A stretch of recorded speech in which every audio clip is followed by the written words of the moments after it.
person making those things.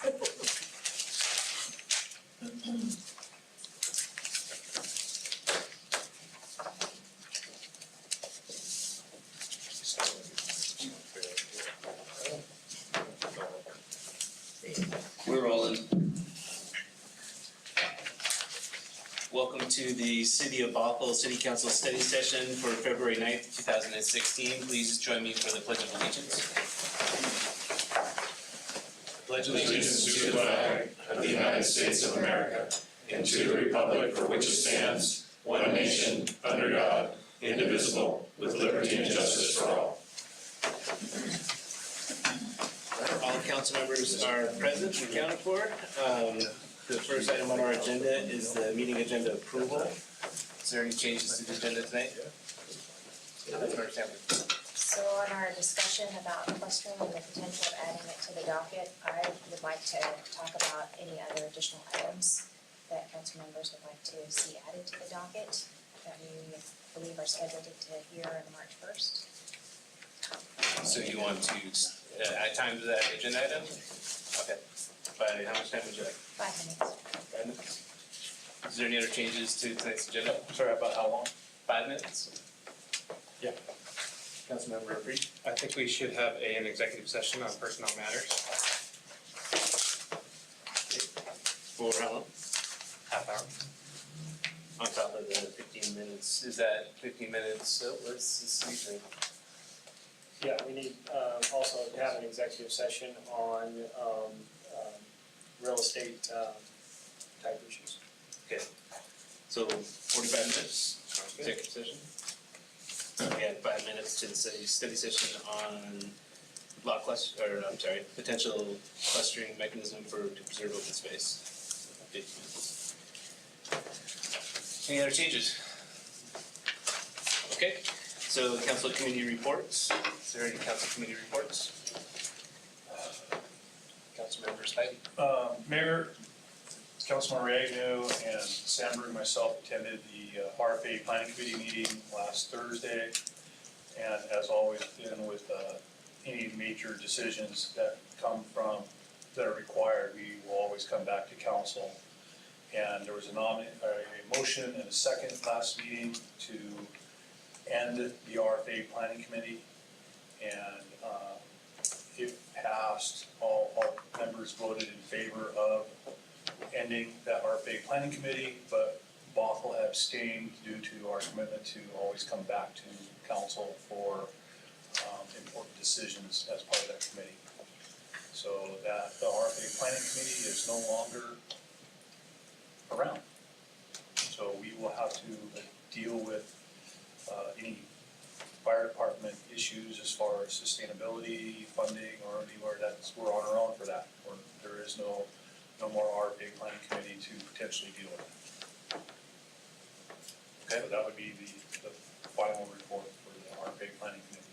Do we need to, I guess it's kind of pointless to make an agenda item later for us to take a vote on it, since the rest of the committee has already voted. Since the rest of the committee voted, it's kind of academic. Okay. Councilmember Sandberg? So the planning committee was disbanded, but that doesn't mean that we have to stop any other discussions we have that were discussed about other options for consolidation. Things like contract for service or annexation. In addition to investigating more what it would take to internally in our own budget fully fund a fire department. So we still have other options available to us. Just right now, the RFA is not an option. I understood from the meeting that Woodinville initially was still interested in an RFA process, but once North Shore pulled out, they were not interested in a three-party RFA, which would have been Woodinville, Bothell, and Snowtown. They were only interested in a four-party RFA. So it looks like RFA is dead, but there are other options to consider. And I think we have it on our council retreat to discuss that further, so let's do that for our next step on the fire department funding. Is there any other committee reports? Yeah, I've got a few. Capital Facilities Plan Committee, there's no new information on that at this time. Human Services Committee, there was no meeting, no information. However, I did attend an event down in Renton where Dow Constantine, the King County Executive, spoke about homelessness, affordable housing, and how cities can work together to fight the crisis. Public safety, there was no meeting this week, but I do look forward to working with police, fire, and public works when we get that committee set up soon. Association of Snohomish County Cities, Davina and I attended a meeting about a week ago when they nominated Mike Todd as the new chair of the Snohomish County Cities. Pat Pierce gave a speech on working together, cities, working together within Snohomish County. And a similar committee to the SCA in King County, SCC does the same types of things in Snohomish County. Sound Cities Association's PIC meeting is coming up tomorrow. I'll be attending that tomorrow night. Some of their big issues are homelessness, bridges and roads, mental illness, and then future levies. So, here in Bothell, we should probably think about some of the levies and things like that we're going to be possibly putting forward in bonds, and then make sure that they have those on their radar as well. Nothing new on the King County Flood District Committee. YRA 8, I know there was a summit here a day or two ago. I did not attend that, but hopefully we can get an update on that. North Shore Parks and Recreation Services, no information on that committee. Snohomish County Conservation, there was no meeting yet on that. Snohomish County Committee for Improved Transportations, I will be attending the first meeting on the 23rd. Eastside Transportations, I will be attending that meeting this week, Friday. I'll afford more information on that one. And then we have no new information on the Seashore Transportation Forum Committee. And then the Wayne Riverside Conservation and Habitat Committee, we did have a meeting yesterday.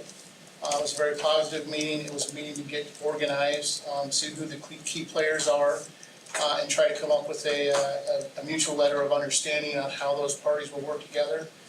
There was 12 people that attended that, 2 King County members, 2 from Patera, 3 from one Bothell, 3 council, and then the assistant city manager and the parks director attended that as well.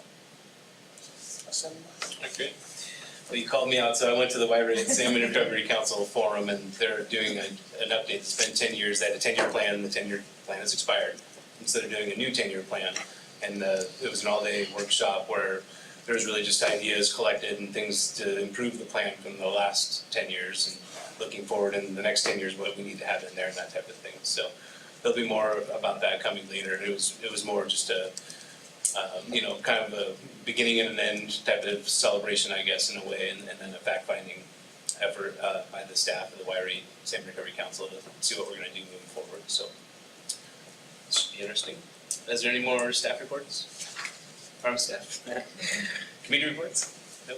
Okay. Moving on to consent, we have one consent item. Would you guys like me to talk about it? Has everyone had a chance to read the City of Monroe's letter of support that they would like us to sign on?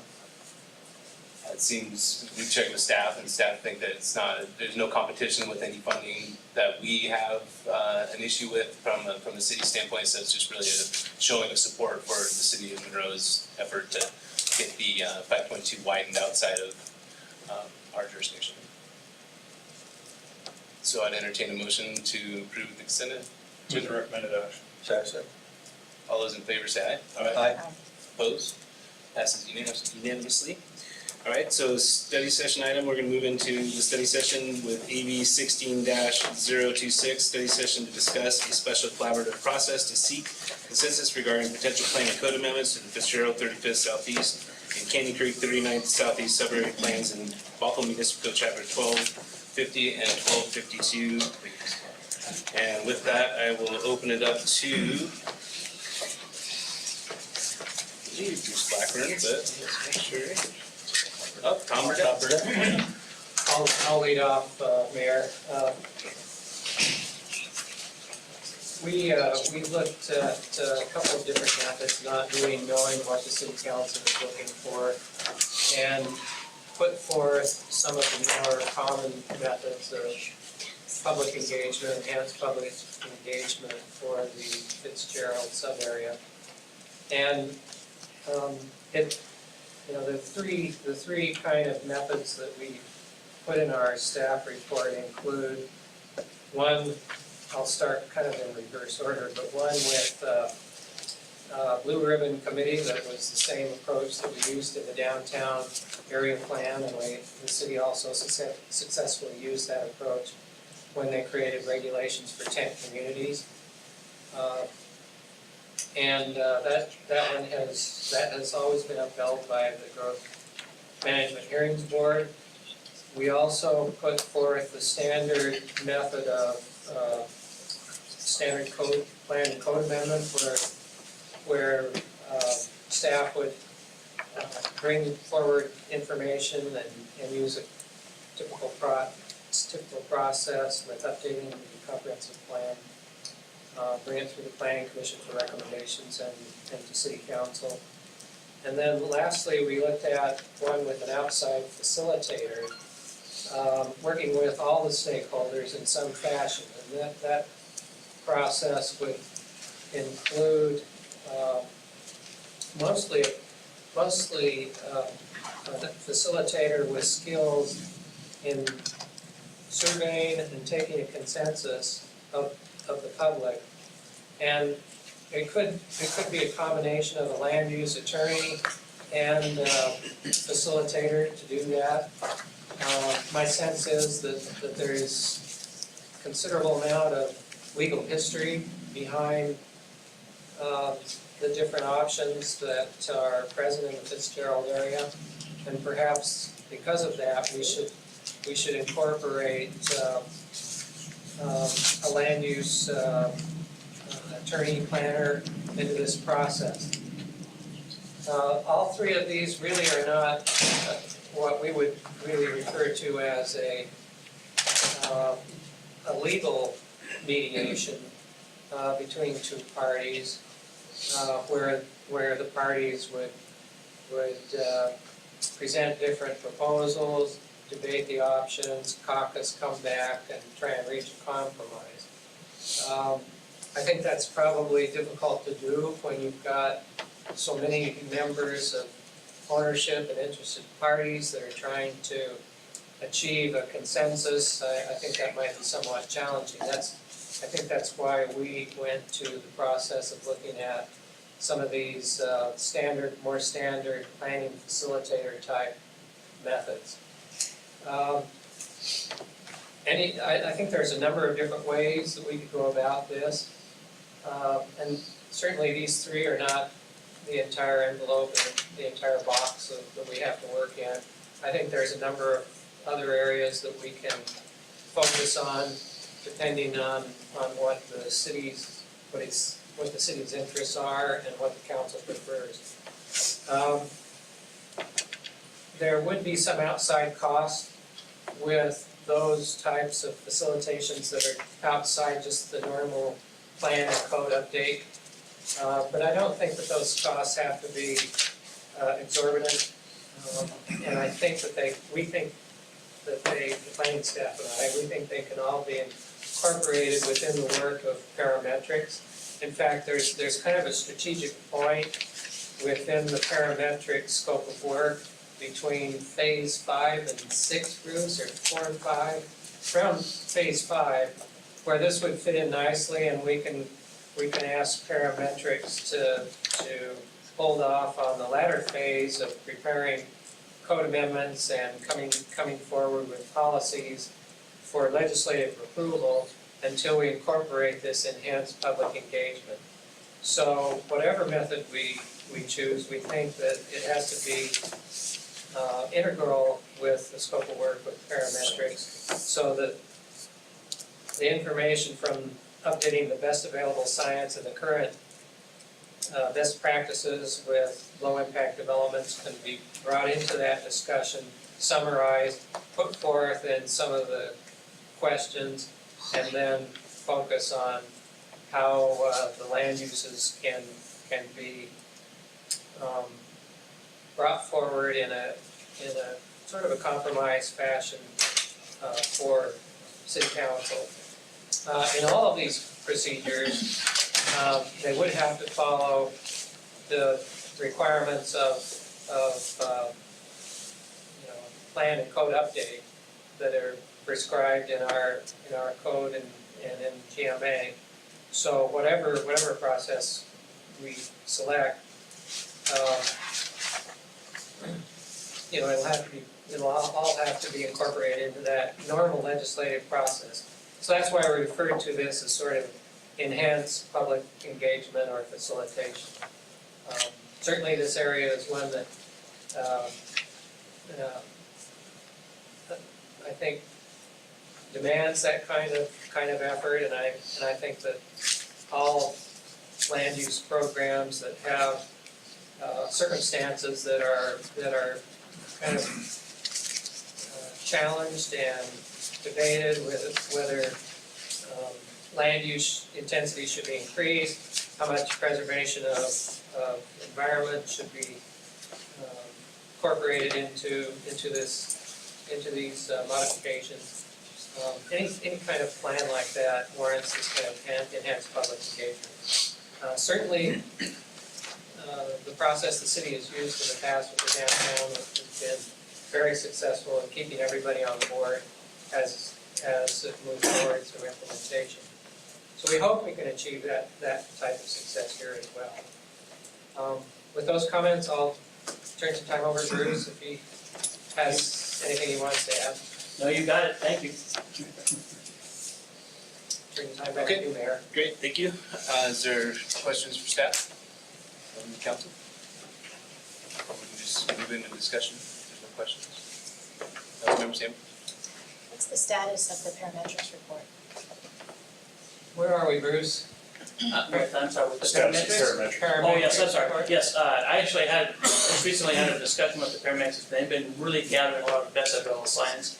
One of the challenges has been, is this kind of a unique animal, so they've been kind of taking a little bit more time to take a look at that. Should have some indication from them probably by the end of this week as to how they are doing, as far as getting that finished, but they have been through the collection of best available science. So when is the anticipated completion date? Well, one of the things that we did is that we told them to make sure they really covered that well. And we didn't give them a firm deadline, but I would imagine by the middle part of this month, probably sometime late next week, we'll probably have a much better idea of what that timeframe is on it. Yeah. Oh, I'm sorry.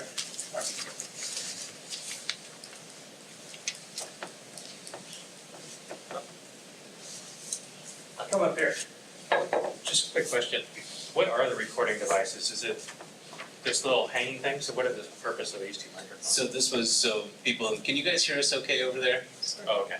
Yeah, I got some yeses and When you nos. have a These are mic. actually to help them hear, that is for the broadcast. Okay. So those work great, we're trying to work out the Cool. audio in the room. Thanks. Okay, so, sorry. Is it on? Let's make sure. So I'll just repeat that real quickly. Hey, how about that? Basically what I've done is I've had a recent conversation with paramedics to ask them how they're coming along with the gathering. And basically what they're still in the phase of gathering the best available science. And I have directed them to make sure they're very complete and thorough in their analysis, not to rush anything, but to get this done. I suspect by late next week, I should have a very good idea how much longer they believe that process will take. Did you have any additional questions, Councilmember Saber? Does anybody else have questions? Councilmember Spivey? And I don't know who's best to answer this, but, and we may have to go into exec session to get an answer, but how, the legal challenges, I don't know where they are in the process, but the legal challenges and where are they and how does that affect this process of the people, collaboratively working something out? City Attorney? Yeah, I can answer that. the city has been dismissed from the appeal. We're still, so the appeal to Superior Court from the Growth Management Hearings Board's decision has been dismissed. The city is still under the jurisdiction of the Growth Management Hearings Board. So we have to, and we filed our evidence of compliance with that board. I don't expect that there's a whole lot more that the city needs to do or be concerned about in that arena, other than what we've talked about previously. So there's not, what we're going to be facing is just the fallout from having this decision out there, and the precedent that is set. That's, and you know, I previously made council aware of my concerns in that area, and so all we can do at this point is move forward and let the chips fall where they may. So is it moving forward under somebody else continuing the appeal, or was that just fully dismissed? My understanding is that the motion to intervene was denied, and the case is dismissed, so it must have been denied. And so without a case, there's nothing moving forward. Okay, thank you. Any other questions of staff? We left out one thing, and we did receive an email from Tom Berry indicating that he believes we should focus on property owners with this process, as opposed to incorporating some of the more broader special interest groups.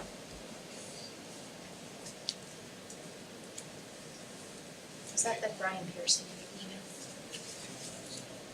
Did we get one? Yeah, we actually received two, one was from Brian Pearson. I believe that you have the email. Is it similar to the Tom Berry email? It's pretty, along with similar lines, yes. He has more technical questions than Did council get a copy of the email from Mr. Berry?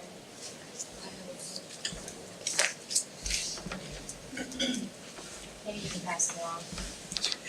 Yeah, we can pass it on. All right, any other questions of staff, or should we move into council discussion and provide some direction to staff? Any questions? Okay. Who would like to go first?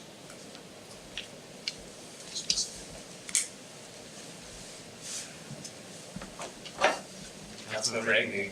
Oh, thank you. You ready?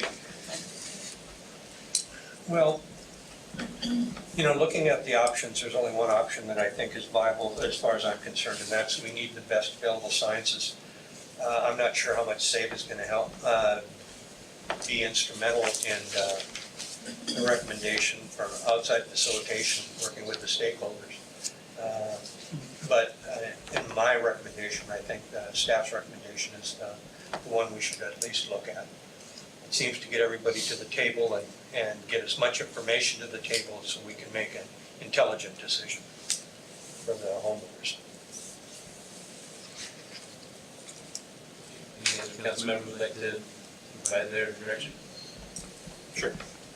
I completely agree with Tom, Councilmember Agnew, what you just said. And I think it's important to keep in mind, as I understood from, I guess, 3 or 4 meetings ago, that there was an intention on council, and what I heard from the majority of the body, that there was an intent to actually work together. And so my hope is that the folks that are here sitting in the room are brought to this table or a similar table to have those discussions. We do represent them. They're part of the city and they're certainly paying their taxes, and they've been waiting for a long time to have a reasonable solution to their zoning that allows them to have the property rights that we all enjoy, to be able to sell on our property or their properties and be able to transact, since that they've been on hold for a little while. So I hope that the intention of this full body is to really work with them to find that solution that is beneficial. Councilmember Spivey. Excuse me, I would agree with Councilmember Agnew and Councilmember Breed that I think we really need to focus with the property owners out there and come to a resolution for them. I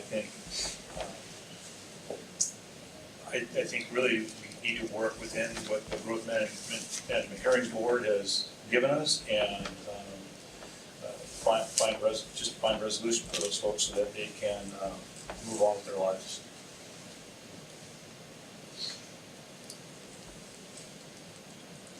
Deputy Mayor? I agree, yeah, that's me, I have a small voice. I agree with the staff recommended option, I think that's our best chance of coming to a resolution. I don't agree, with, what I heard about leaving SAVE out of the discussion, I think that's an important piece. And I think this, like I said, this is the option that I would recommend as well. Any other direction from council? Councilmember Sandberg? I prefer a hybrid option of 1 and 2. I think that we can use a facilitator to meet individually with the stakeholders, much like city staff did at the beginning of this process when they met with the developers. I think it would be good to have a facilitator, or at least I originally thought it would be good to have a facilitator to have those discussions with the stakeholders because this issue has become so heated, as opposed to having staff conduct those interviews. But then I would like those interviews and the result of that to come back to council in a process where we take what the facilitator has brought to us, maybe created a matrix of issues where there's agreement and disagreement, and then we continue the process like we would with the standard plan and code amendment process. And so that was sort of where I was earlier, and then I did read the email from Mr. Pearson who suggested that we just legislate and skip the mediation process. And we could do that too. We could do the same process which we've always done with the standard plan and code amendment, which is start with a record of information and then consider that and consider public input from the lectern and then make our decision. That's certainly the cheaper option, then you're not paying for a facilitator. But I think it is important that we wait for the best available science study. That was also suggested by Mr. Pearson that the best available science wouldn't necessarily positively impact the discussion. And I felt that way months ago, but I feel that we've started down that path to get the best available science. We should continue forward with that. I hope it doesn't take too much time and delay this process, because the sooner we can get to resolution on this, the better. So I see a hybrid option between 1 and 2, but based on what I heard from the public, I could be swayed for doing the standard option, which we've always done before, which is the standard planning code amendment process. Leads you, and me.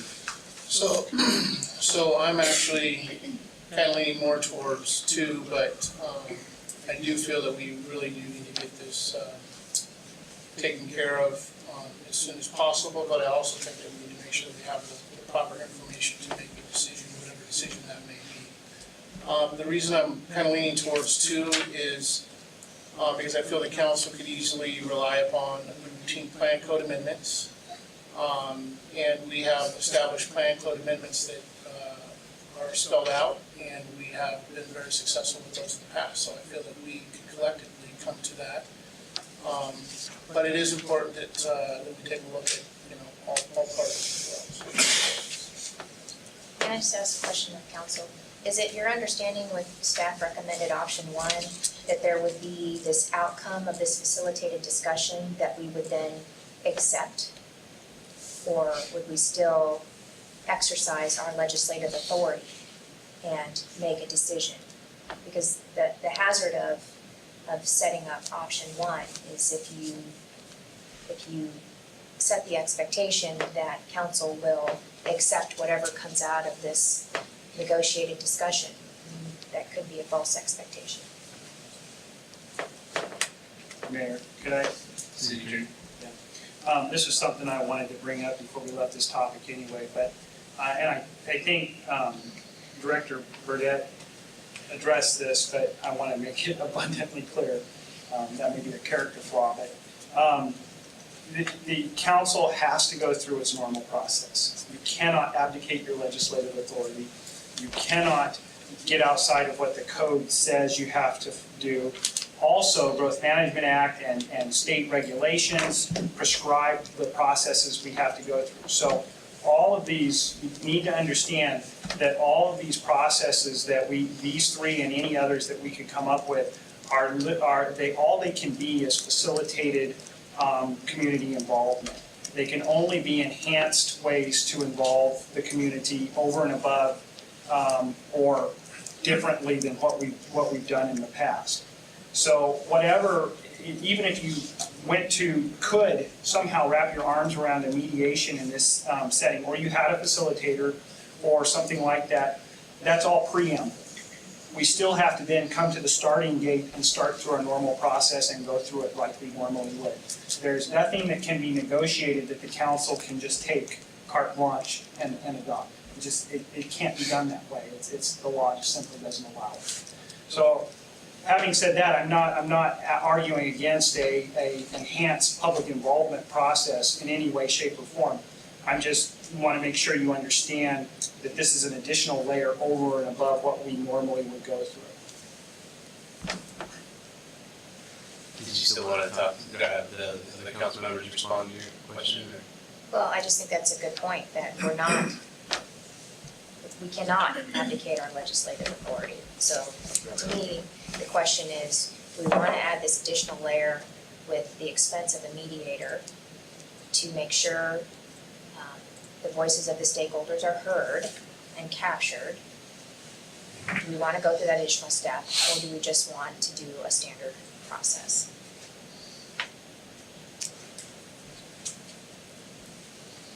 So I haven't waited yet. If somebody wants to answer Councilmember Chamber question. No? So I agree that we need to wait for the best available sites study to be done. I think it would be really informative to the facilitated process. I do think it's important that we do the facilitated process. This is the 5th time that we've been through this, and we've done option 2 the last, I think this is the 5th time, so let's just say it's the 5th time. The last 4 times, and we've ended up in court or at the Growth Management Hearing Board every time. And if history's going to repeat itself, it most certainly will if we just follow the same process that we've done in the past. I think there's a lot to be said about getting people to sit down at the table and figure out the differences and try to come to agreement about it instead of it being 3-minute statements for 2 hours at a time in our meetings. I think it's important for them to try to flesh these issues out and get it into a matrix. I like the idea of the matrix that Councilmember Sandberg brought up. And where there's areas of agreement and when there's areas of disagreement, so that we know exactly what we need to do from a legislative standpoint to try to be fair and balanced and try to get this area what it needs so that the properties aren't in limbo basically like they have been for the last 2 decades. So I'm in support of option 1, the staff recommended option, and I hope that we can move fairly quickly with the best available science and facilitated process and get this in the queue for our docketing process, which I heard it's coming in March. Okay, so obviously we'll be docketing that this March for that. So, is there any other comments on this item? Okay, moving right along to ED 16-027, a study session regarding the potential initiation of a clustering mechanism to preserve open space. Sorry, I'm getting this in this paper copy. Bruce Blackburn. Good evening, Mayor and members of the council, sorry. Oh, it is, isn't it? Okay, sorry. I'm just making sure I coordinate between the 2 screens. I want to let you know that tonight we are joined by quite a few members of the planning commission. We have special special meeting of the planning commission where we gave them that sample. We have Chair Steve Booth, we have Commissioner Barry Clark, we have Commissioner David Lee, we have Commissioner Roger Cecil.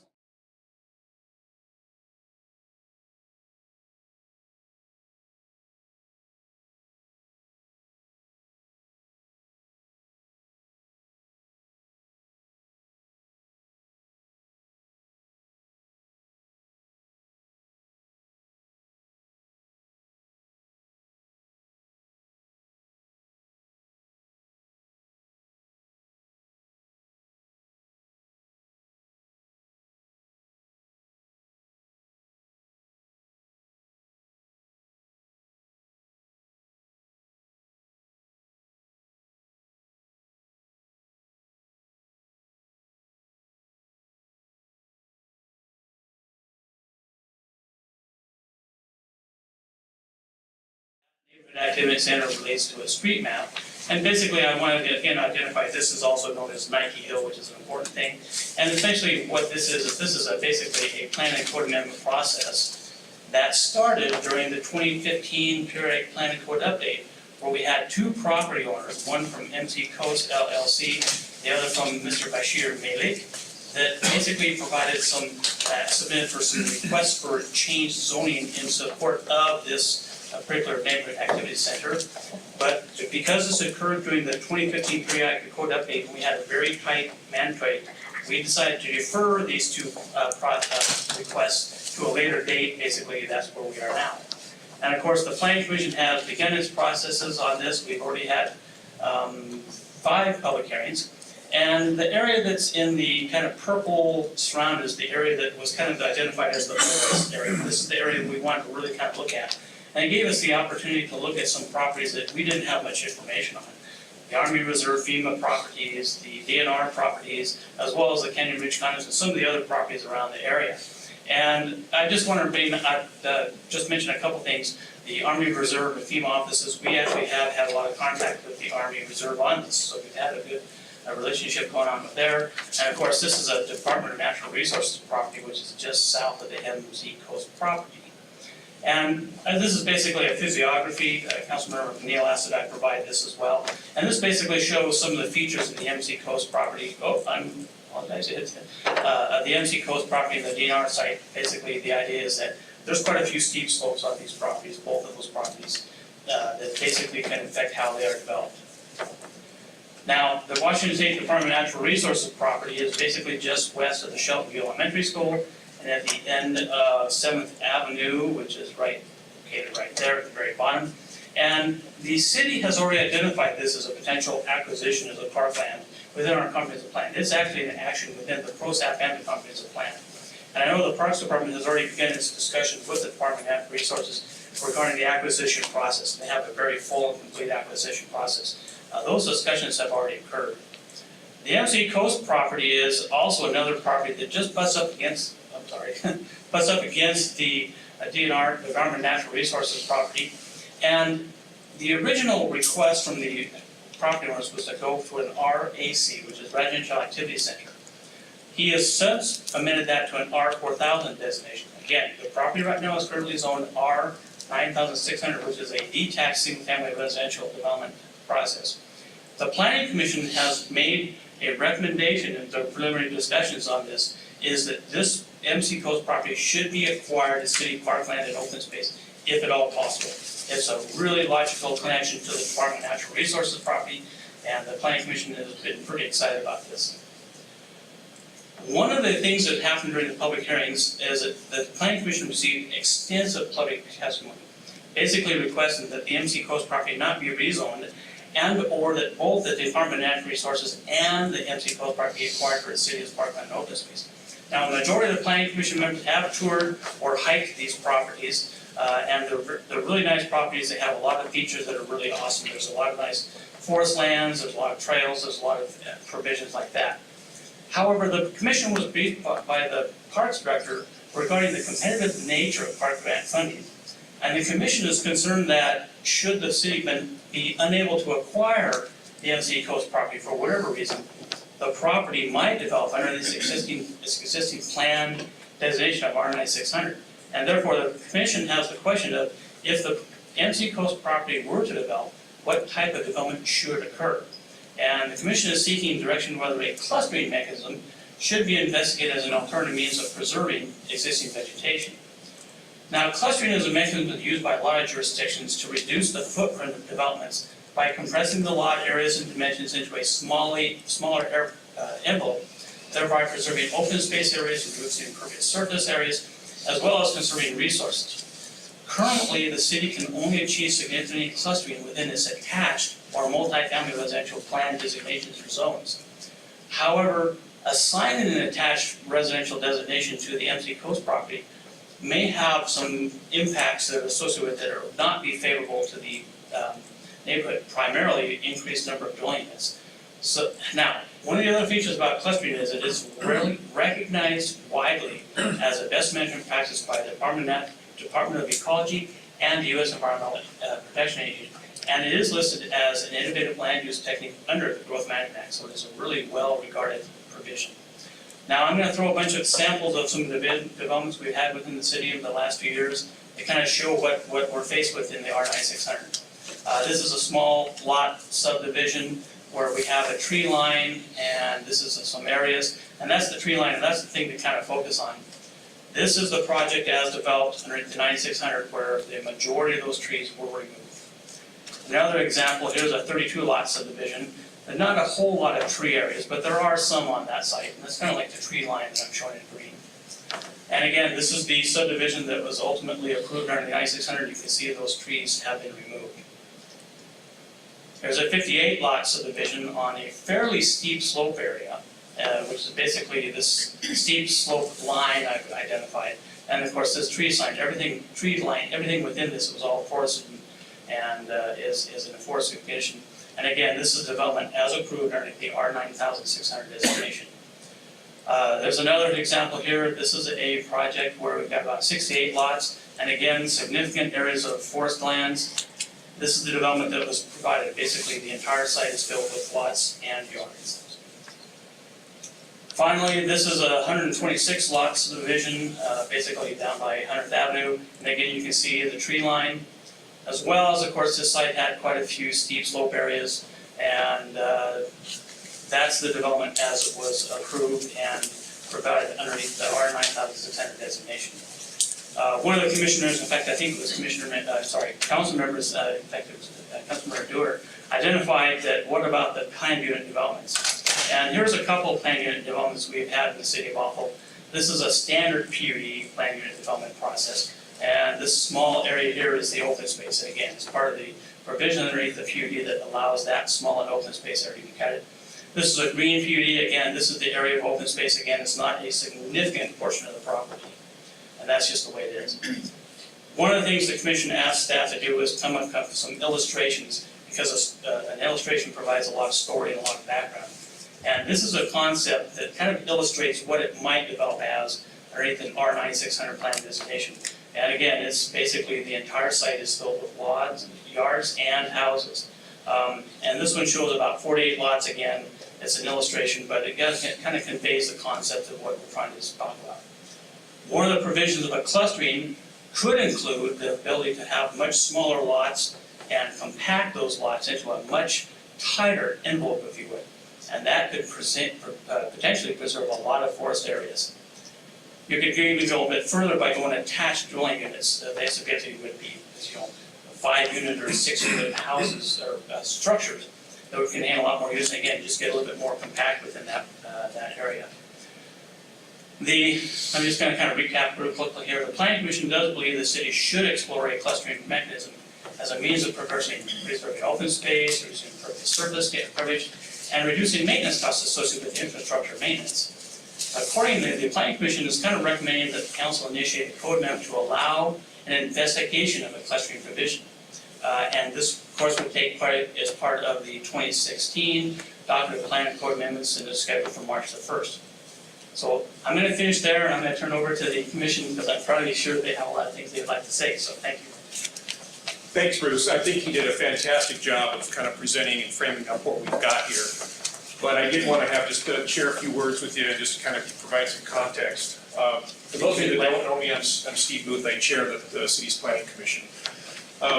This really started about a year ago during our comprehensive plan review, in which we looked at all the sub-areas in the city, but in this particular sub-area, we had a specific parcel request to look, as Bruce has mentioned, as to whether we should keep the designation at R9600 or look at something different as the owner was requesting. So this started the process. We didn't feel, as part of the comprehensive plan review, that we could give it the time it deserved, so we've brought it back in front of us this past fall.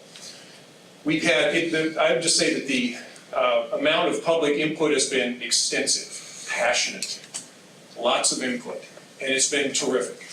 And what we've really sought to convey, I can really speak for all of us, is that we listen.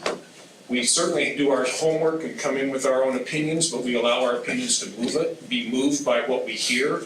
We've visited the property. I don't know how many of you had a chance to do that. It's beautiful land.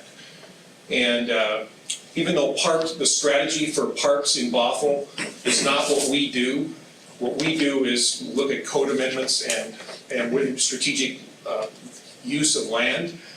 We just wanted to make it clear that if the city and if the Parks Board has in its strategy to turn this particular parcel, both the DNR parcel and the MC Coast parcel, into a park, we're not going to stand in the way. In fact, we think it's a terrific idea. Really, our concern is if for whatever reason that doesn't happen, then what? And so we want to have this potential tool that we just don't have it in our code right now. So I just wanted to kind of make that point, that we just think this would be a terrific tool, not only here, but in other parts of Bothell as well. Let me just highlight a couple things, and then we'll be excited to hear any questions. You hear the term feathered edge. Bothell is a city that has a lot of ridges, and as you think about other cities, if you look at our ridges, the feathered edge of that beautiful tree line is between the trees and the sky. We want to maintain that, and we want to maintain that character in our city. We think clustering could help us do that. Another objective is affordable housing. How can we have, as we all know, the cost of housing is increasing greatly in Bothell. How can we have more affordable housing available to the greatest number of potential citizens? So I wanted to add that. I think that's all that I would add to kind of what Bruce has said. I just would say staff has done a terrific job, and we just want to do the very best work for the city council and the city in general. Thank you very much.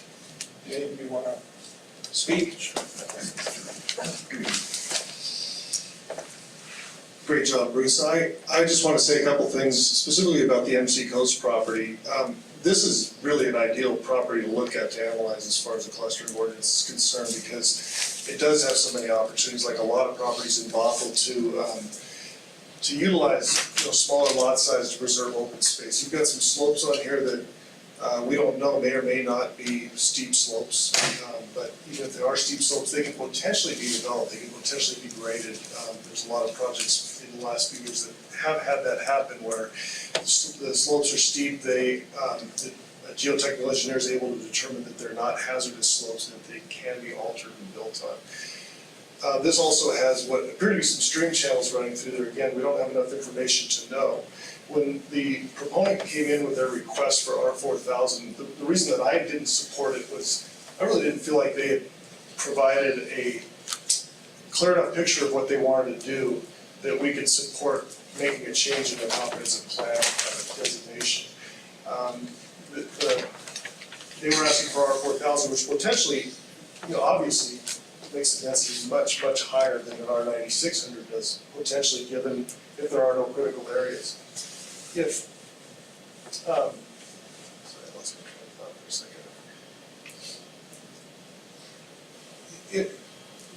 The reason it's a great opportunity for a clustering ordinance, because you kind of get the best of both worlds. You allow for smaller lot sizes that you would get obviously with an R4000 designation. You also get almost a guarantee that you would set aside open space. R4000 itself doesn't do anything to do that. Neither does R9600. Putting a clustering ordinance in place that would allow that flexibility in both of those zones would help you with projects that have topography, as Steve mentioned on them, that have other challenges where it just makes sense to set aside open space. So this is a great example, there are many others, I think the other ones you showed, projects that have been built where a lot of the open space have been taken away. If we had a clustering ordinance, you would be able to preserve those open spaces, and I think most developers would be, given the right set of circumstances, would be more than happy to do that. Because I think it also makes for better, better marketable neighborhoods and that kind of thing, so, thank you.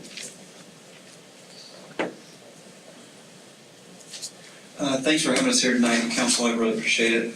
I think there is a great opportunity here to talk about how to preserve some of Bothel's last kind of large privately owned parcels.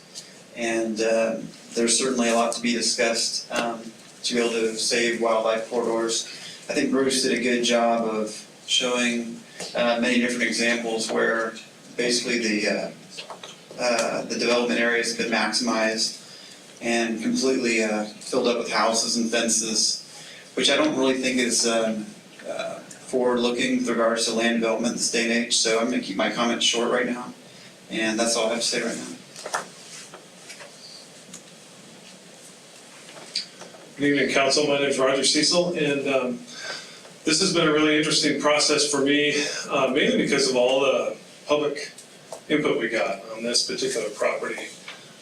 There are a lot of people that love trails and trees, and several years ago we had the North Creek Forest, and that was a real similar effort. And so, kind of digesting all of that input really made me think about what do we have left in our city, and there are some properties of this size, but not a ton left in the city of Bothell. And so, if you look at the parcel to the north there, Canyon Ridge Condos, that's not zoned the same or anything like that. It was developed under a different land use designation, but that, from what I understand, and Bruce, you can correct me if I'm wrong, but that could be something like what could be developed on the MC Coast properties if we had a clustering ordinance. So anyway, very interesting process for me. Appreciated the public input, and I think this is just a phenomenal way for us to put aside, particularly in a situation like this where you have a couple parcels together, to set aside some corridors and some open space. So thank you. Good evening. I'll keep my comments short. I think Bruce and all the other commissioners summed it up pretty well. I was initially a little concerned when it was brought up because I thought it would circumvent proper zoning practices, but the more we dug into it, the more research we did after that first meeting, I think it's a good application, not only for this property, but potentially our city as a whole. So I'm hoping that you guys will allow us to study a little further, because right now we don't have all the facts. We've kind of looked at it from 5,000 feet, but there's a lot of different stipulations we can put in place to maintain some of the open space as opposed to just letting it be developed as 9,600. So anyway, thank you for having us here tonight. Thank you, Planning Commissioners, for coming up and meeting with us tonight. I will now open it up to council members' questions or discussion.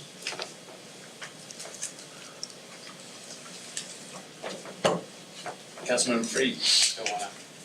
Well, it's interesting, I think Chris and I met on this at Cafe Lodger many years ago. I think when you first elected the council, we met and talked about lot clustering and density credits and things like that. And there's been a lot of fear that's been in the city around this very topic, and it's been interesting to hear some of the comments. And really, as a developer, home builder myself, to be in favor of something may scare some people off that they come more from an environmental perspective. But I really think it's a meeting of both worlds, where if you're a home builder or developer looking at a piece of land, if you're able to cluster your development and reduce your development expenses through some roads and sidewalks by maybe building smaller lots but still having the same yield number of homes, I think that's a benefit, and also then you can leave a lot more in green space. So my hope is that the council, this is something that could be a great show to the city, that this council is coming together to work on some collaborative solution to create really cool communities. I've seen them done elsewhere.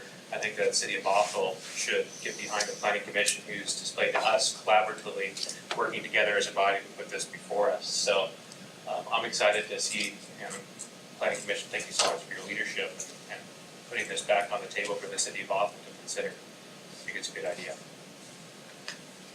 Councilmember Sandberg. I have some questions of staff first.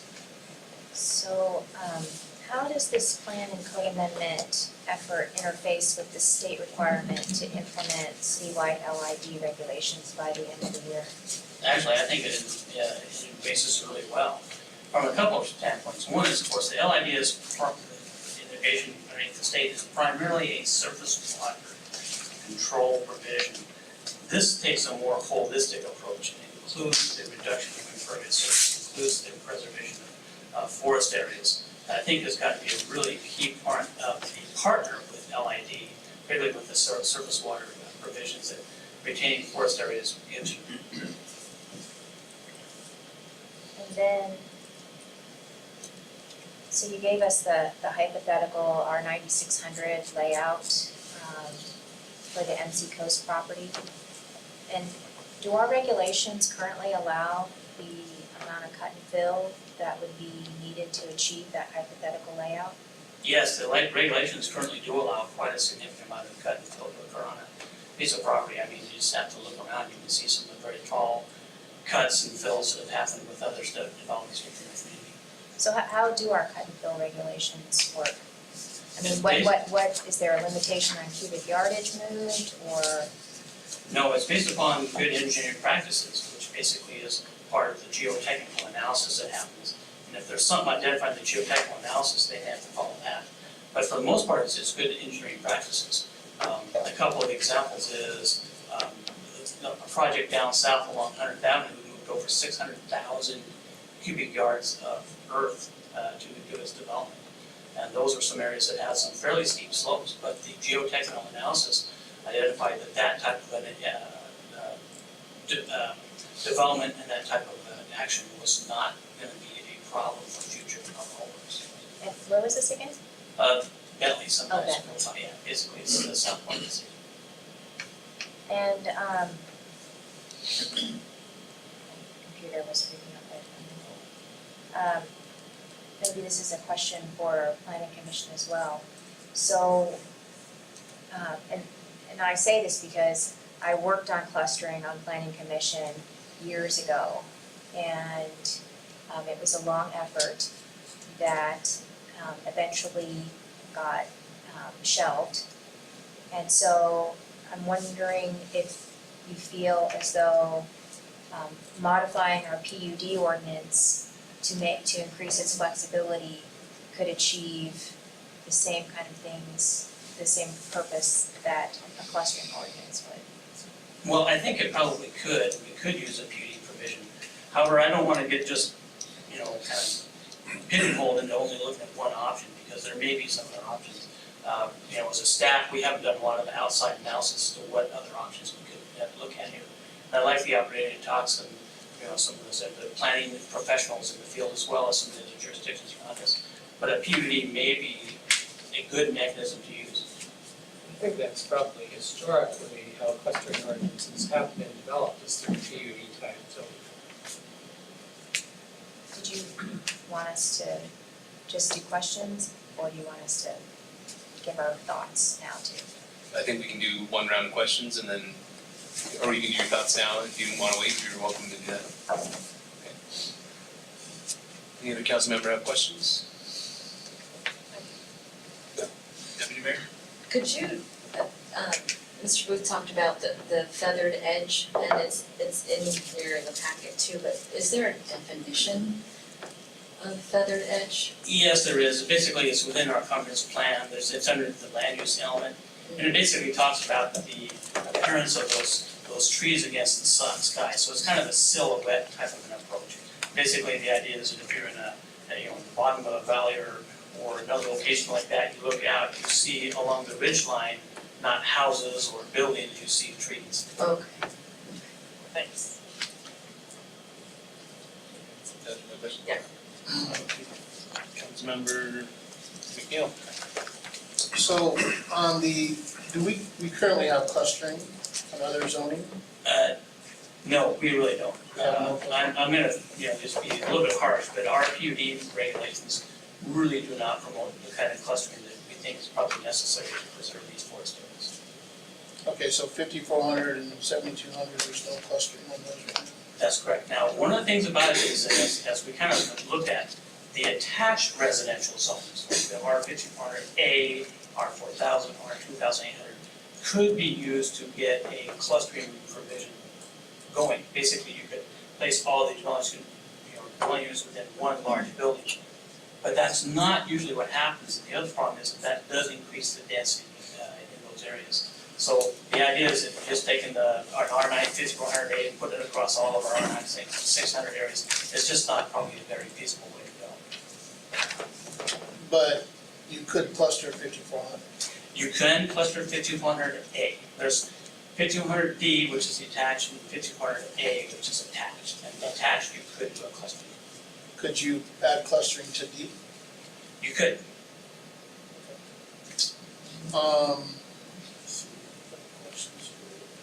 What would the process be, how would you see the process as far as if somebody wanted to take the MC Coast property and cluster that? What would be the process for applying for that? Well, I think what we would have to do, of course, so we have to craft some regulations that spell out exactly how that process would follow. And let's say that we're gonna use the plan unit development process to do that type of a report.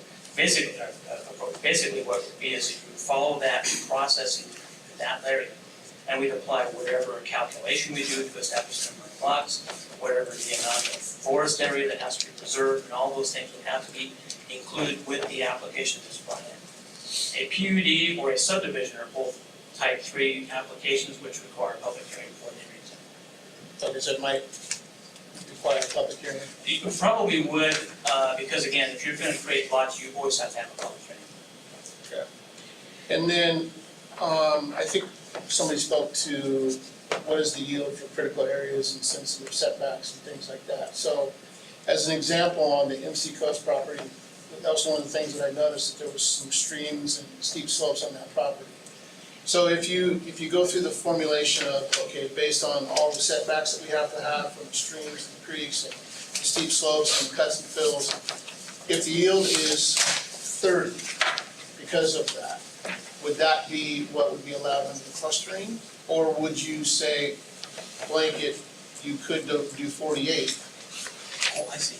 No, one of the provisions we have to recognize is that we have some overriding and overarching provisions, and that includes how you calculate your net buildable area and your net development yield. And that would take the place over and above a clustering mechanism. I don't think anybody's thinking that the clustering provision would have some different mechanism as far as allowing buffers to be counted or something like that. And here is a good example. You take that acreage and you deduct certain features. That includes streets, and that includes critical areas and the critical area buffers. Those are deducted from your lot yield calculation. First, those are deducted. That is right up the top, yes. But can I just ask a clarifying question?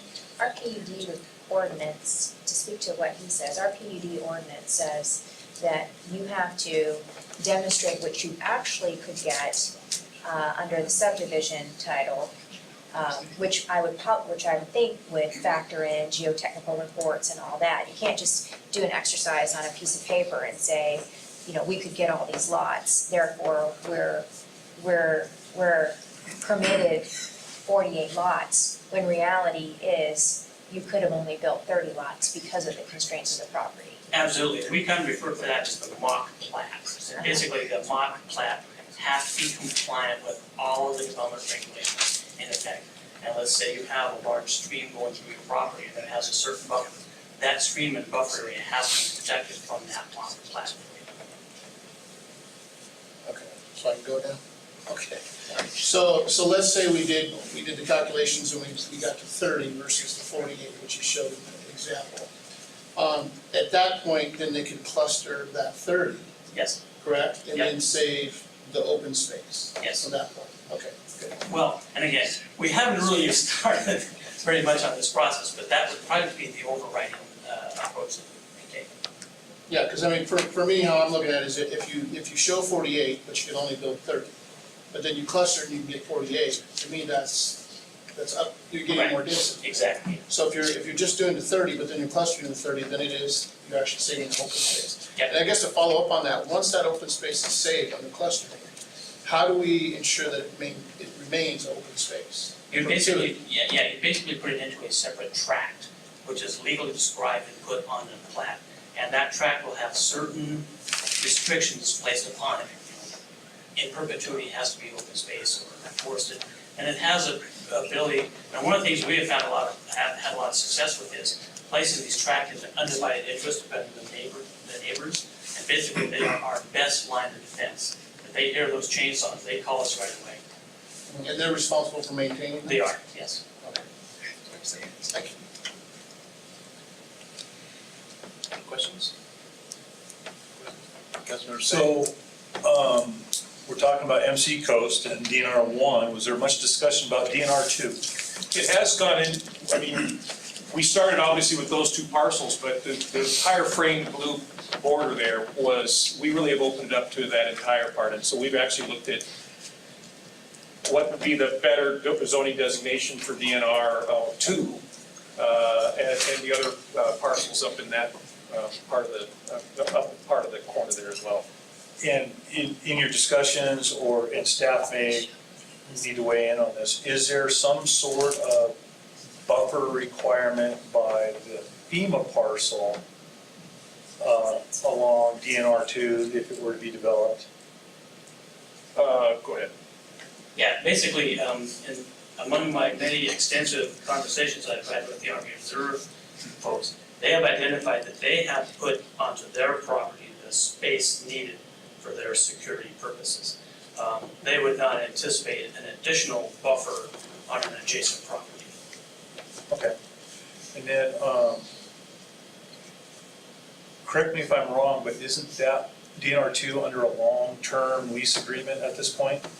That's not our understanding. Our understanding is it does not have a lease agreement on it. Apparently it expired not very long ago is what my recollection of my discussion with the DNR representative has said here. It has expired. Okay. Oh, well, yeah, and you're right. There's the DNR parcel and then there's the Army Reserve FEMA parcel. And the Army Reserve has told me, no, in certain terms, thou shalt not touch this property. They have really identified that that is not going to be an area that they're going to be leaving from anytime soon. No, they Say short term. yeah, they've basically identified this property where they've got the Army Reserve site and the FEMA, they've got a bunch of antennas up there, is a long-term hold as far as their viewpoint. Oh, yeah, I grew up 3 houses away from it, so I'm real familiar with it. FEMA's been there a whole lot longer than the Army Reserve Center. So, okay, I just wanted to see or hear about DNR 2 since a lot of the focus has been the other way. As a kid growing up through there and other times later in life, tromping around through there, I'm real familiar with all that area. And it's a nice area, but I'll reserve, I'm done with questions, I'll wait for comments now. Any other questions? I had a couple. So in the packet, it provided a lot yielded dwelling unit count discussion, and it talked about attached residential zones as well as PUDs. And so I just wanted to make sure I understood what happens in the detached. Basically, single family. And again, one of the reasons we put that kind of that outline in, so those are areas that you probably should discuss. Probably more than likely what happens is we will follow a similar process as done what's underneath the existing PUD, which is to prepare a mock plat, or come up with some other equivalent calculated methodology, where you would deduct the areas you couldn't construct in critical areas, but like buffers, streets, and those type of features would not be included in the calculation. Okay. So I think that's really important for people to understand, because I think that's, from what I understand, that's where this went sideways the last time. People just saw it as a means to get more lots, and even though you had critical areas on your property. So I'm keeping focused in on that part of it. So you mentioned this, and I think it's a good thing to go. I want to just bring it back up to having the open space that is preserved, put in the vehicle protection easement or a tract or some sort of mechanism to save it in perpetuity is essential, as well as the understanding the lot yield calculation and how the clustering option comes into play after the lot yield calculation occurs. I guess I'm not really asking questions, I'm just making comments. And I, you know, you gave a couple things here about bonus densities, for incentives. Is there really a necessity to do an incentive for this? Because there, like, it's been mentioned that it's cheaper for the developer to have less roads and sidewalks and utilities and everything else to build into it. Is that not an incentive enough, or do? It may not be, and one of the things that I would ask that we have the ability to do is at least have that discussion with the building industry to find out if there is something like this. One of the things that I've noticed in just some of my preliminary research is that there's a lot of jurisdictions that give bonus incentives to this type of item, preserving the open space.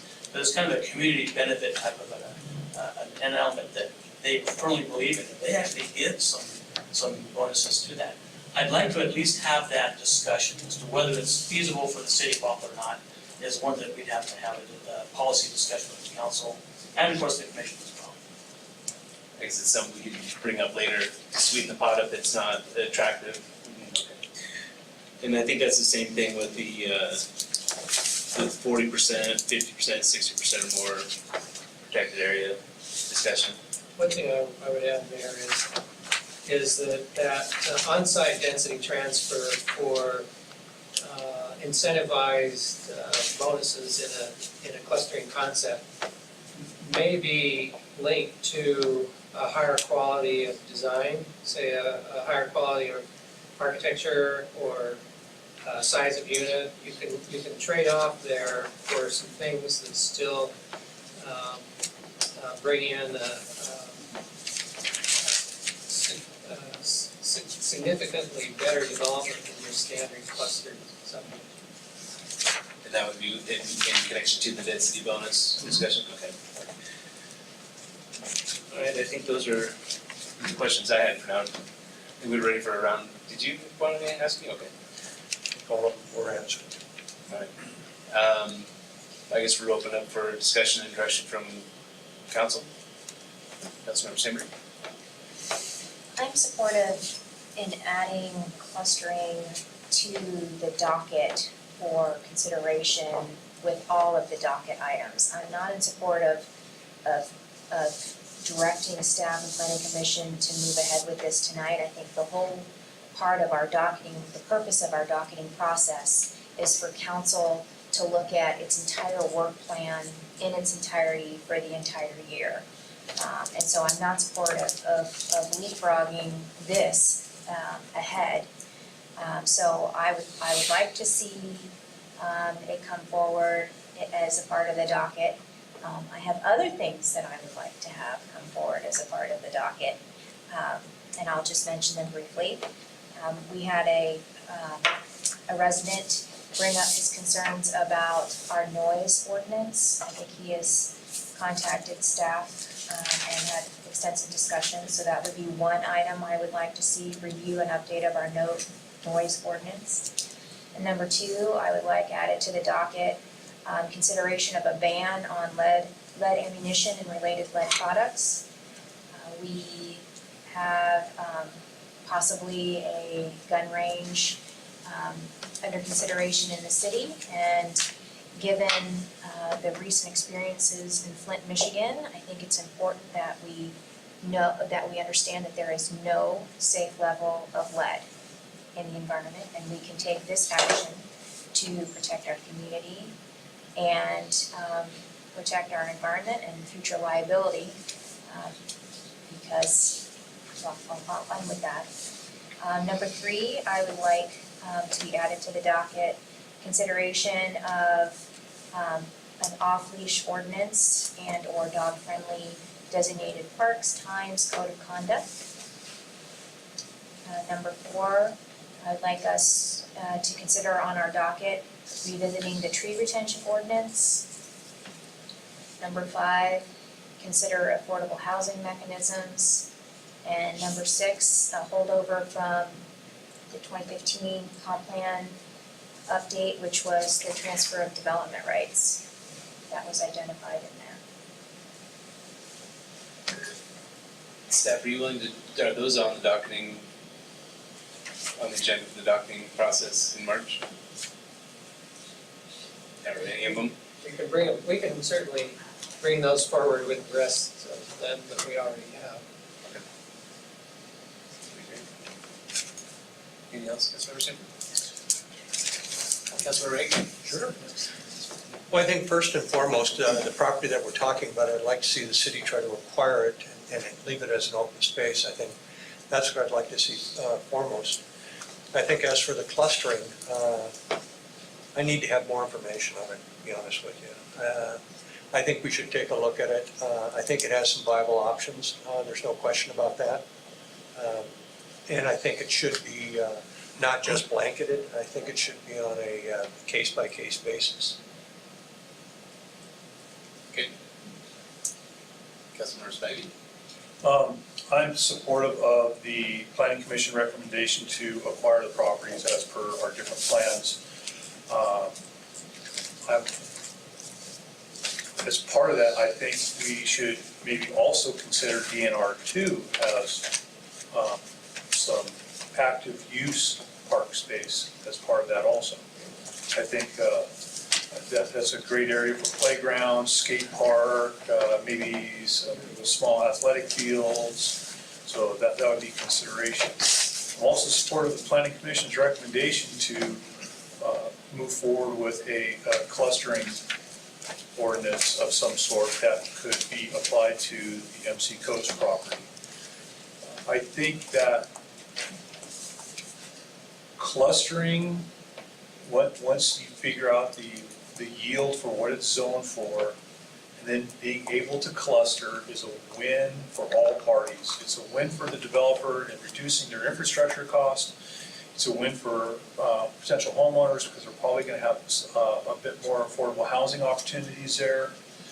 It's a win for the environment because we are going to keep more open space in place. It's a win for the city because it's less infrastructure that we're going to have to go in and maintain in the long run. It's a win for the utilities because of their less infrastructure costs. I can't think of anything that isn't more of a win all the way around for everybody involved. Even without giving a density benefit credit or at all, just any parcel, if they come in and say, here's your lot yield, well, they go, well, we'd like to consider clustering it, it ends up being a win for everybody because we create open space. We have a lower cost to develop it. It's the same number of homes, they're just put together. It's less city dollars in maintaining that infrastructure. So I can't see a bigger win for everybody involved than some sort of clustering ordinance. And I just heard in the news today, Seattle is the 10th most dense city in the country. And it's gonna, the ripple effect is gonna go out into the communities. Our Growth Management Act that the state has put in place is to capture that density, so that line that they have out east of where we are doesn't capture that density. We don't create sprawl. And so we need to consider the things to keep that density, keep open space, which again, it's a win for everybody. And maybe this clustering option is a way that we help address the Fitzgerald suburb.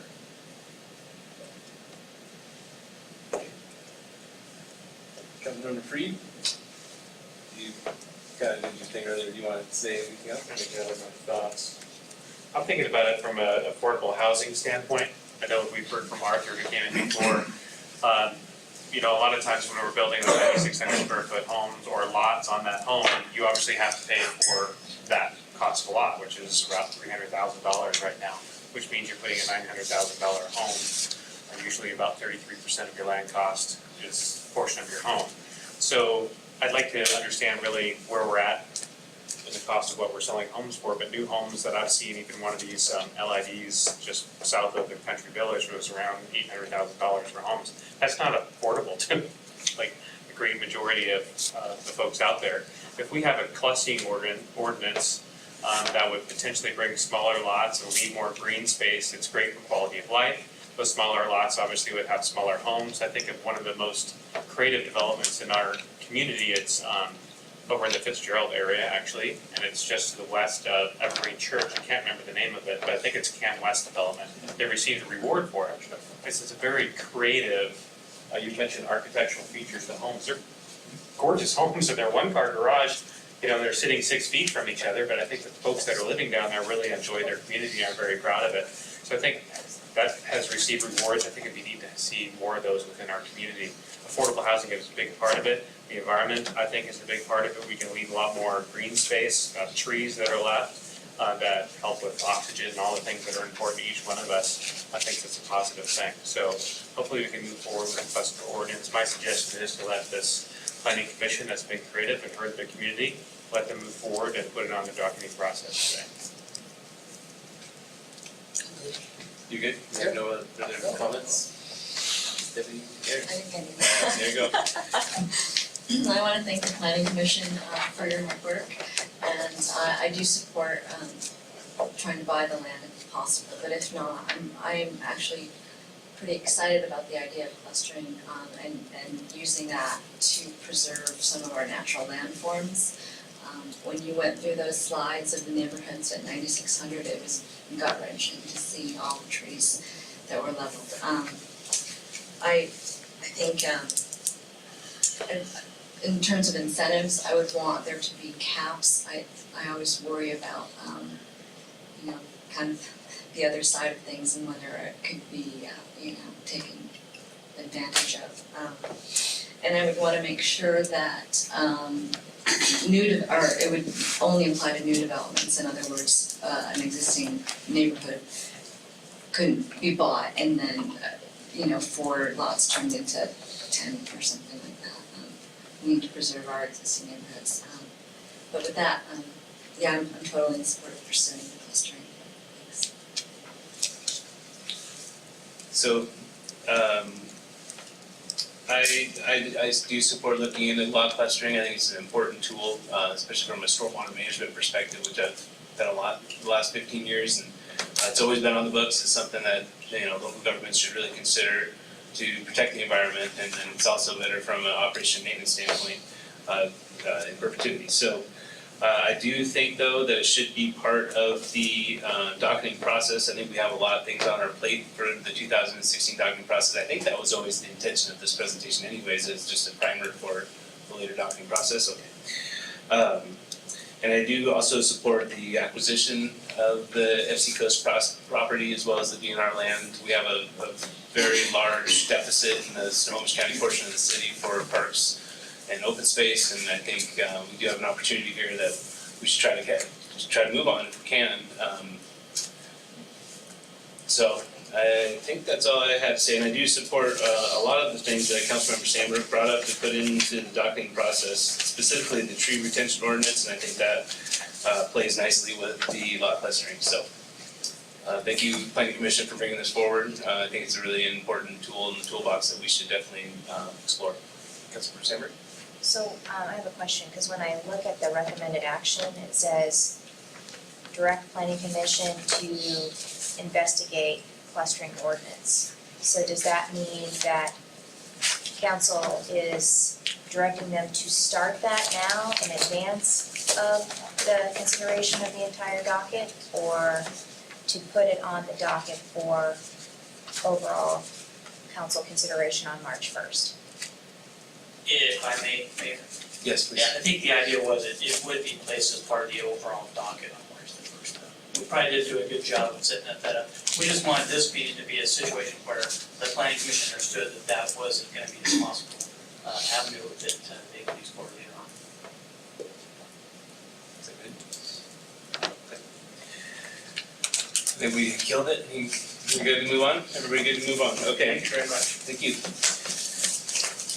So moving on to the AB 16-028 study session regarding impact fees, and Mr. Kuhn, I believe, is here to give us a presentation.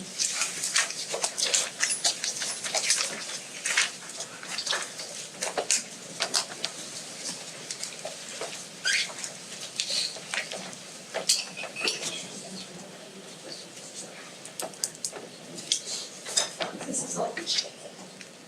Okay, good evening, Mayor and council members, Don Feen, Utility and Development Services Manager. Also tonight is, here is Bob Van Horn, the Fire Chief, to discuss the fire impact fees.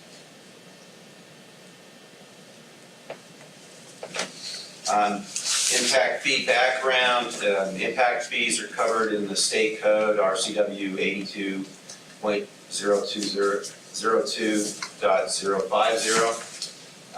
Impact fees are allowed to ensure that adequate facilities are available to serve new growth and development and to promote orderly growth and development by established standards. The impact fees shall be imposed for system improvements that are reasonably related to benefit new developments.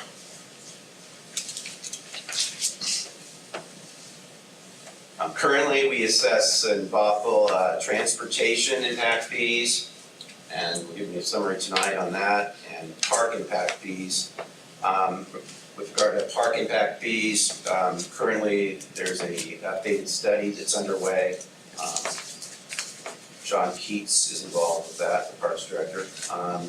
Bothell does not currently assess fire impact fees. Chief Van Horn will briefly discuss that later on. North Shore School District also does not currently assess school impact fees, and there's no plan for impact fees in the near future by the school district. The program was previously updated in 2008 and 2011, and we updated it again early last year. GMA requires regular updates. Project construction costs changed due to inflation and changes in scope, and that's why we updated it last year. New projects were added, and that study was completed in October of 2014. Little background on the study itself. That's the background for our current rates. We selected a consultant, Fear & Peers. They determined the fee project list, growth estimates, trip generation rates for various land uses. The rates were calculated, the study was completed, and council adopted the rates in January of 2015. The recommended increase was phased over 3 years.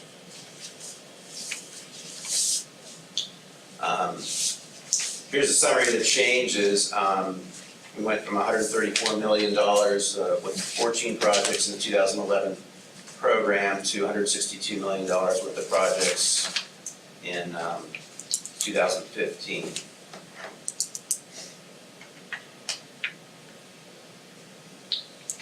And so the recommendation in the study was a 18.5% increase, and we phased that over 3 years. We're in the second year of that now.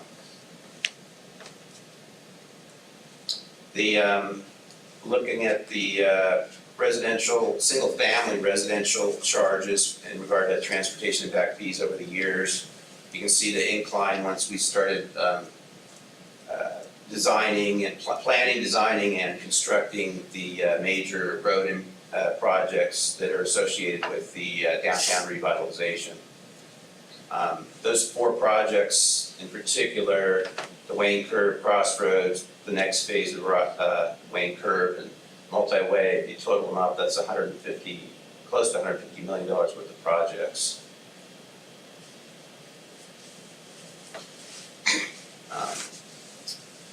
This pie chart shows the capital project revenues from all sources for transportation. So you can see over half of the funding comes from grants. Various other sources make up maybe 40% of the total. When we look in particular at local sources, you can see the traffic impact fees are the biggest source of local funding. That's since the vehicle tab initiative became law. I believe that was over 10 years ago. If you look at that, you can see that the traffic impact fees are an important source of funding. that can be used to match dollars for grants for our large projects. This slide shows comparison of transportation impact fees compared to other jurisdictions. You can see we're pretty much in the middle when you look at it that way.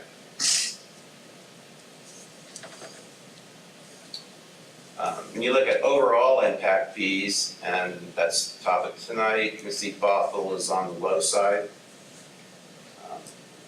A large part of that is because we have no school impact fees or fire impact fees.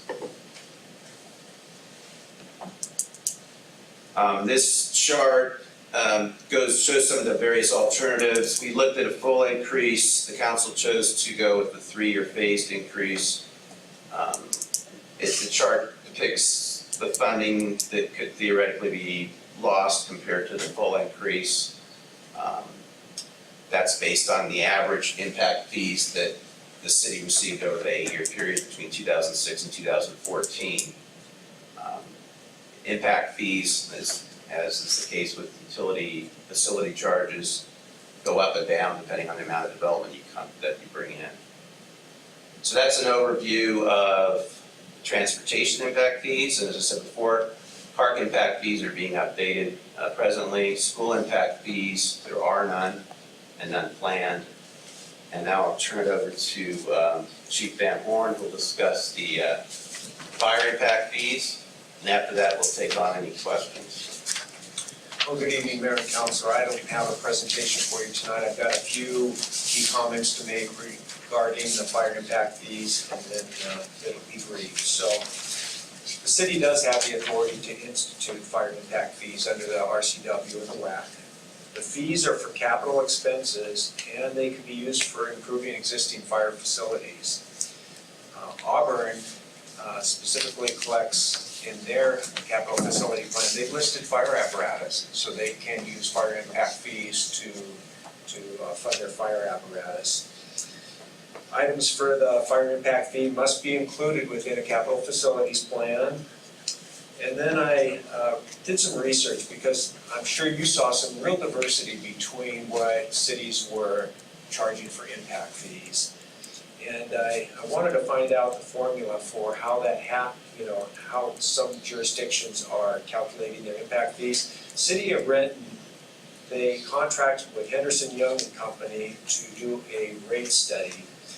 And the fire impact fees are based on 15 separate formulas that build upon each other, and then eventually come out with a number for single-family dwelling, multifamily dwelling, apartments, hotels, offices, businesses, manufacturing, churches, and they each have their own study. So it's a pretty complex process.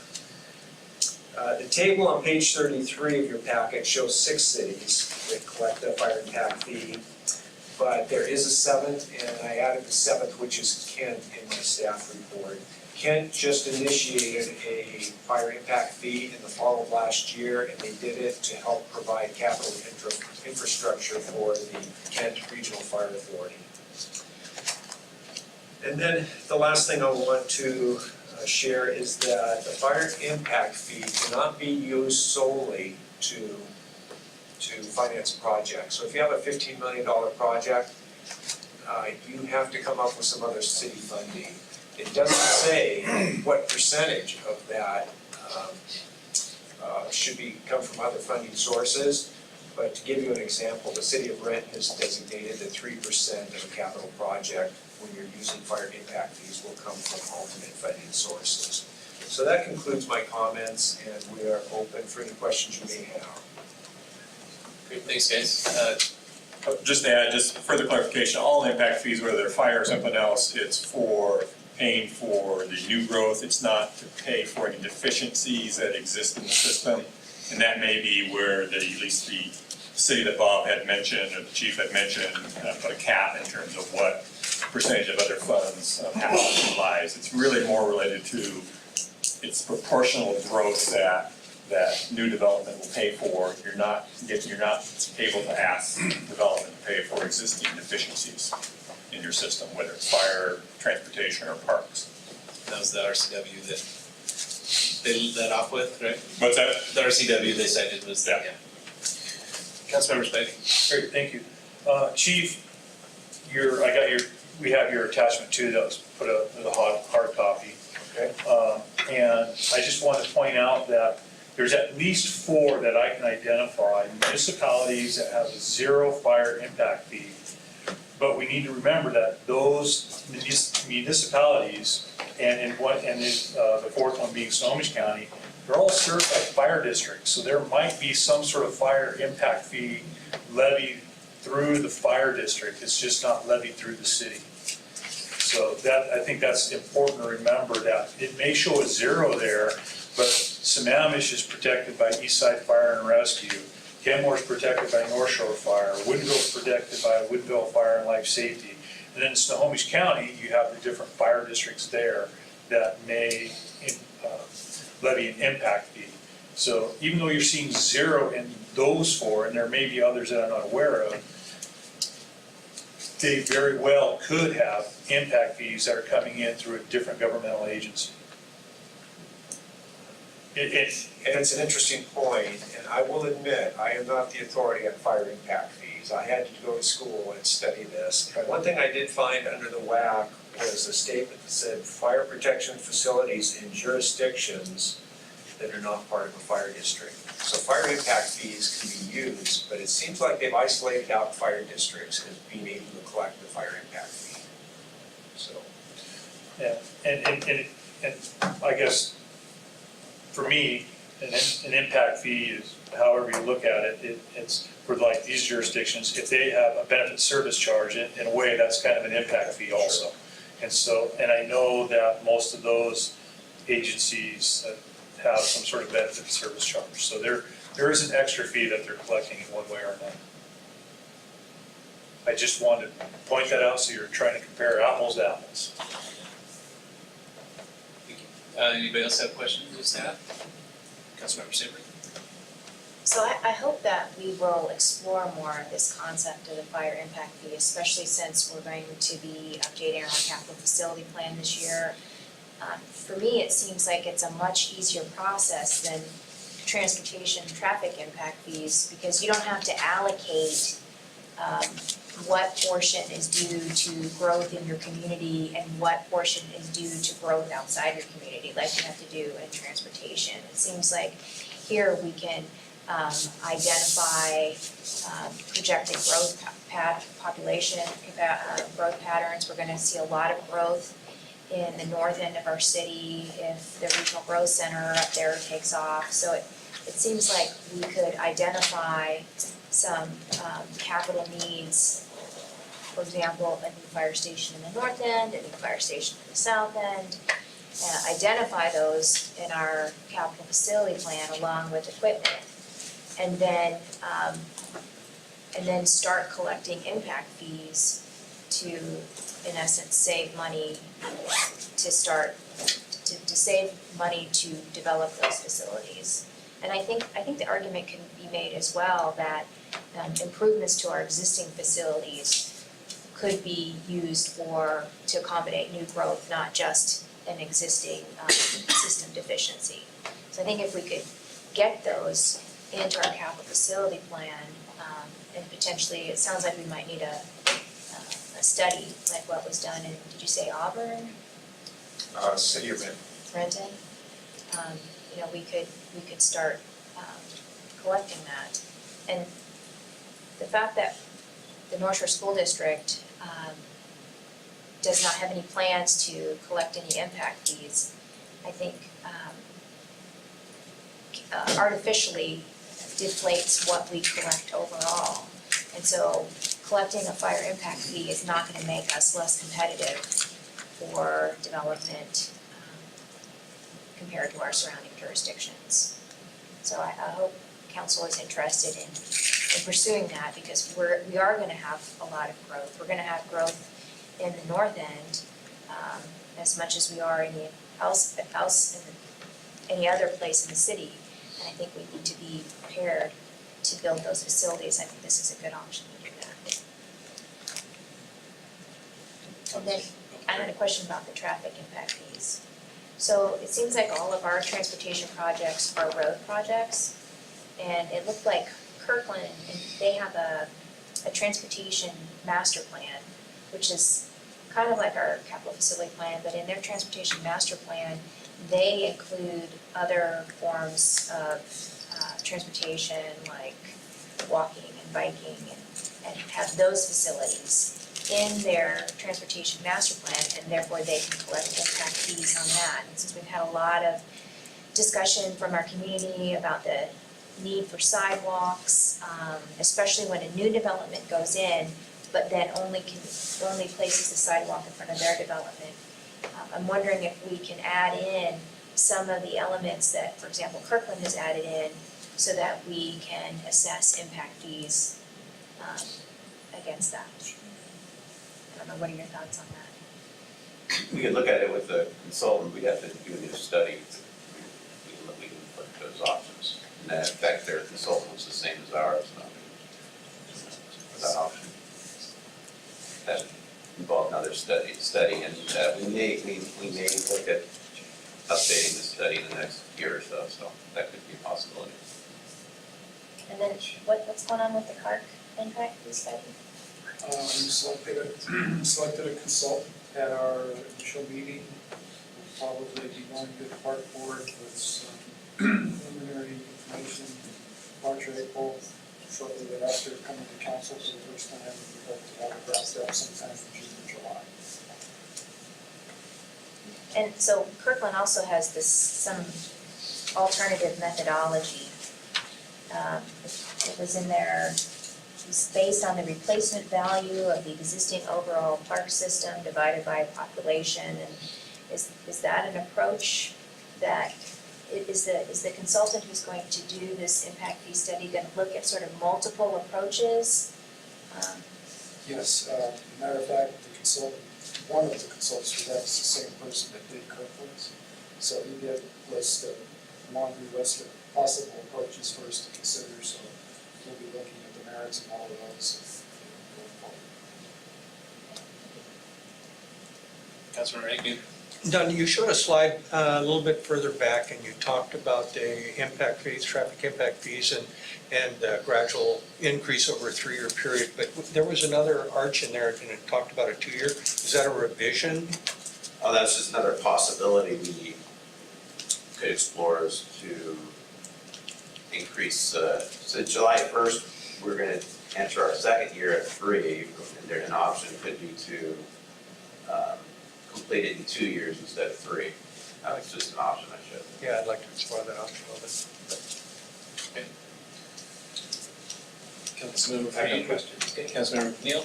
So I sent quite a few questions, and I'm waiting for answers back on those questions, but I'm hopeful that we're gonna do more studies on this, but I wanted to find out, so is the capital facilities committee supposed to be working on this?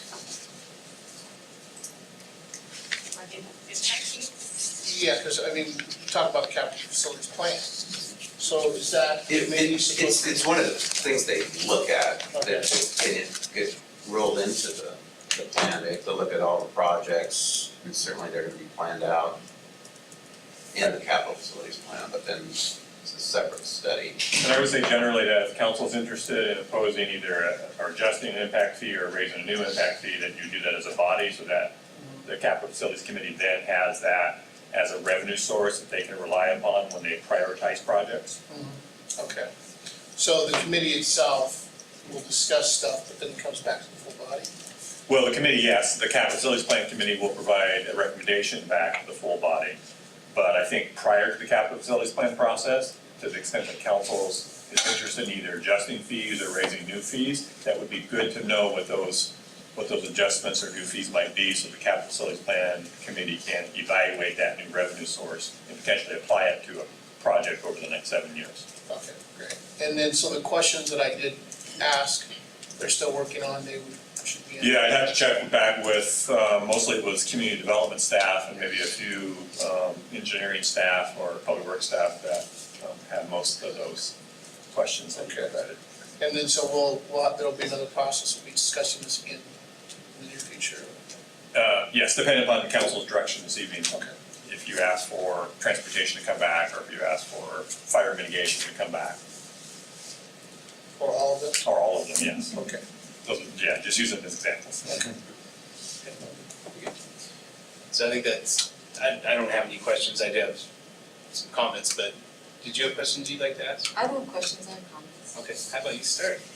Okay. Discussion, so we'll do a round of discussion. Okay, well, let's see. I'm excited we're doing a park study. I wish we had the results already. Because when I look at the current fees, we look to be quite low, and I know that we have more needs than we could probably pass in a bond. I would like to look at increasing the transportation fees and stop there, just move on. And I'm really interested in doing whatever research, I don't know if we have to have a formal study or an interior study, but on fire. I think given that the RFA is gone and we have needs, it only makes sense to me that we would look into securing that piece. So, those are my comments. Great, so Councilor Spivey, we're just doing a round of discussion and then we'll wrap it up, so did you? I know that I missed a little bit of it. I'm sure Councilmember Agnew would agree with me that we need to do everything we can to make sure that our fire and EMS is properly funded so that they're providing the highest level of service to our citizens. So, and I want to look at all the options on how we do that. Councilmember Sandberg, did you have any other discussion you want to add? No, I support looking at a fire impact fee. I think that's something that we would definitely need to hire a consultant to do. I mean, that's not something we can do in-house because we have to ultimately justify what that impact fee is. And at least in my experience, we always do that in the context of a consultant's report. So I'm definitely interested in pursuing that with an eye on updating our capital facility plan with the fire impact fee in mind as well. I would support bringing back a discussion on our traffic impact fees and raising it to the recommended amount versus the 3-year phase-in. And looking forward to the park impact fee report and discussion.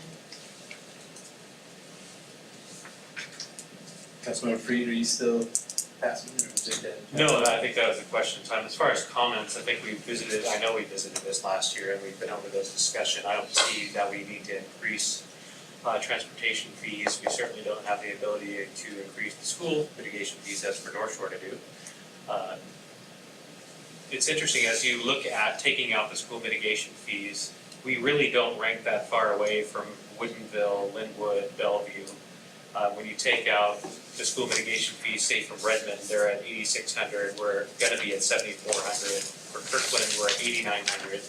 You're typically seeing the more affluent neighborhoods have the higher costs, and there's no mistake in that. Make no mistake that home buyers are ultimately gonna be paying these. If you think that home builders are gonna just take a lower profit, it's not true. They're gonna pass their cost on to the buyer, and that is affecting affordability. So if we truly care about affordability here in the city of Bothell, just increasing mitigation fees is not gonna help that goal. That's gonna push the cost of homes up. Make no mistake that home builders are just gonna say, fine, I'll just take that and surrender that. So we also need to take into consideration the full picture and permit fees as well. This is only impact fees. We as a city charge permit fees as well. When you take that as a whole picture, it'd be interesting to have that come back. But I know on single family homes here in Bothell, there's been times we've paid $22,000 for a single home. And that's certainly not reflected here where we're seeing $7,400 in impact fees or permit fees and review fees that go in that as well. So if we're looking to try to recoup some of our costs and make sure they're covered, I think it's a whole picture that needs to be considered. When I look at transportation fees in and of themselves, yes, we did increase it. We increased it over 3 years because the suggested increase was so drastic, it was hard to swallow. We were just, I think, 4 years ago at $2,000 for traffic impact fees. We're now at $5,700. Coming this next July, we're gonna be about $6,000. That's a 333% increase over a 5-year period of time. That is drastic and I think punitive. So let's make sure that we take the whole picture in mind with permit fees and also really consider that this is going to the home buyer, the future home owners here in the city of Bothell. And I think we're where we should be, which is in the middle. We are not an affluent community like Kirkland, Redmond, and Issaquah. I think Bellevue's is lower because they have the second and most visited location in the state of Washington with the Bellevue Mall. The sales tax revenue generated from there goes out within the city and helps a lot of the infrastructure. Same with Linwood, they have a highly visited place. The only more visited place in the state of Washington is SeaTac Airport. Pretty interesting to consider. So those are my thoughts, just a warning to council about where we might be headed, or it sounds like we might be headed. Councilmember McNeil. So I am in support of doing further studies on all the impact fees. And the reason is because the impact fees are there in place because of the impacts that the new development puts on the community. And I think it's important that we look at it as a whole when we go across our city and we build these developments, spot building them, and we don't connect sidewalks and the other things that our current citizens need to have, and it actually has an impact on new residents as well in our community. So as far as transportation, I think that I'm supportive of making sure that we get to that mark now that the staff currently are in the past recommended. As far as schools, I've heard this walking out of the community from day one that our schools are overcrowded and there's nothing that this council can do about it. And I think that it's time that we all stepped up and figured out a way to work with the school district and see what we can do as Bothell and make sure that our kids have a proper education moving forward and they're not in these schools and portables.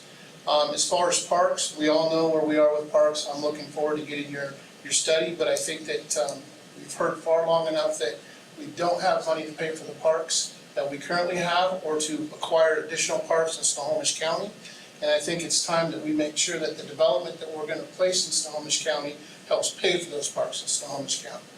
As far as the fire, I've listened to Tom and Dell on this council and prior to being on council talk about funding the fire department. And to me, there's nothing more important than making sure that the citizens of Bothell are making sure they're taken care of. And I think that we should have a fully funded fire department. And if this is a way that we can help bring us to funding the fire department, we should really look at it. So I'm all for studying and making sure that we look at permit fees as well. But I think that it's time that we make sure that the impact fees that we're charging take care of the impacts that development is having on our community. Thank you. So, I think everybody had a turn to talk, right? Okay. So I do think it's important to look at these fees in planning for the capital facilities plan update, looking at it ahead of time and bringing it back to council so we can make some decisions about what we're working with in the CLP process. I do also support doing a transportation master plan. I've always wondered why we don't have one. I think it's important to have one. I've worked on transportation master plans and it does help with the multimodal aspect as well as just kind of your master planning your transportation system. It's a huge important thing for the whole city, to look at the whole city like that.